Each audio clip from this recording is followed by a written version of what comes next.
जो शिव है वही सत्य एवं सुंदर है। शिव ही सत्य है, सत्य ही शिव है। हर पल वह खुश है जो शिव का भक्त है। शिव को जो जान न पाया वह अंध भक्त है। सत्य ही शिव है, शिव ही सत्य है। शिव का कर लो जाप, कट जाएंगे पाप। दुनिया भ्रम है, बस ईश्वर ही सत्य है। शिव ही सत्य है, सत्य ही शिव है।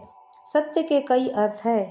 एक अर्थ में जो अविनाशी, चिरंतन और शाश्वत है वही सत्य है। दूसरे अर्थों में इंद्रियों द्वारा देखना, सुनना, जानना एवं अनुभव करना सत्य है। तीसरे अर्थ में इस चराचर प्राणी जगत के एक अंश के रूप में स्वयं के होने का एहसास ही सत्य है।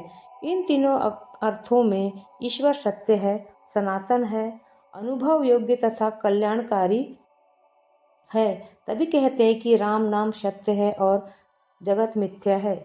जगत को मिथ्या इसलिए कहा जाता है क्योंकि वह परिवर्तनशील, क्षणभंगुर और नाशवान है।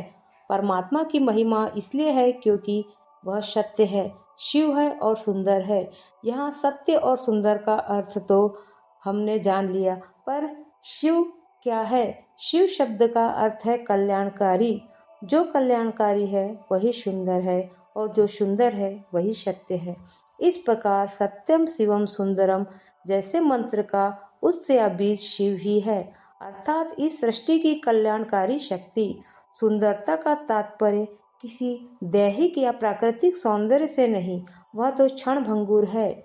सुंदरता वास्तव में पवित्र मन, कल्याणकारी आचार और सुखमय व्यवहार है। इस सुंदरता का चिरंतन स्रोत शिव ही है, पर स्वयं शिव का सौंदर्य दिव्य ज्योति स्वरूप है, जिसे इन भौतिक आंखों से देखा नहीं जा सकता। उसे सिर्फ रूहानी ज्ञान, बुद्धि एवं विवेक से समझा व जाना जा सकता है। उनके गुणों तथा शक्तियों का अनुभव किया जा सकता है। ध्यान की अवस्था में मन को एकाग्र कर उसे ललाट के मध्य दोनों भ्रुकुटियों के बीच ज्योति रूप में अनुभव किया जा सकता है।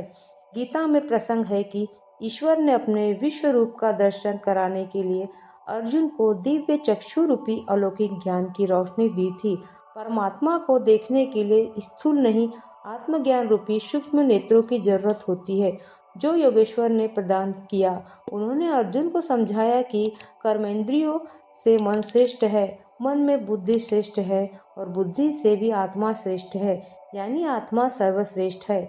इसलिए खुद को आत्मा रूप में निश्चय करके ही तुम मेरे परमात्मा रूप का दिव्य दर्शन का दर्शन कर सकोगे। शिव शब्द परमात्मा के दो प्रमुख कर्तव्यों का द्योतक है।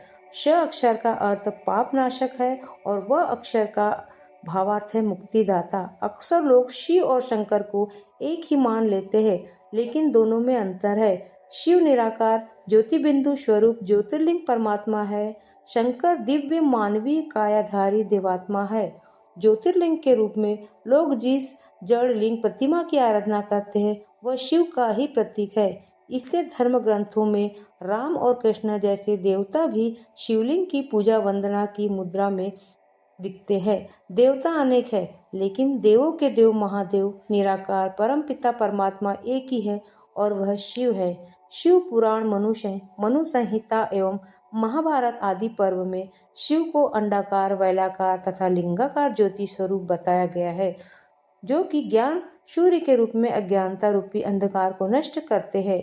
ज्ञान एवं योग की ये प्रकाश किरणें पूरे संसार में बिखर कर वे समग्र मनुष्य जीव एवं जड़ जगत का कल्याण करते हैं। जैसे आत्मा रूप में ज्योति बिंदु है और ज्ञान, शांति, शक्ति, प्रेम, सुख, आनंद आदि उसके गुण स्वरूप है, वैसे ही परमात्मा शिव रूप में ज्योति बिंदु होते हुए भी आध्यात्मिक ज्ञान एवं शक्तियों में गुणों के रूप में अवस्थित है। जब मनुष्य आत्मा सांसारिक कर्म में आता है, तब उन्हीं की कृपा से उसके लोक एवं परलोक दोनों सिद्ध होते हैं। अपने मन बुद्धि को ईश्वरीय ज्ञान एवं सहज राजयोग के आधार पर जगत की नियता एवं केंद्र बिंदु परमात्मा शिव से जोड़ के रखने से ही मनुष्य अपने किए हुए विकर्मों एवं पापों को योग की अग्नि में भस्म कर देवात्मा पद को प्राप्त कर सकता है और मानव समाज तथा संपूर्ण प्राणी जगत को सत्व प्रधान तथा सुखदायी बना सकता है। ऐसी है शिव भगवान की महिमा, शिव ही सत्य है और सत्य ही सुंदर है। यदि आपको ये वीडियो पसंद आई तो चैनल को लाइक और सब्सक्राइब करना न भूलें।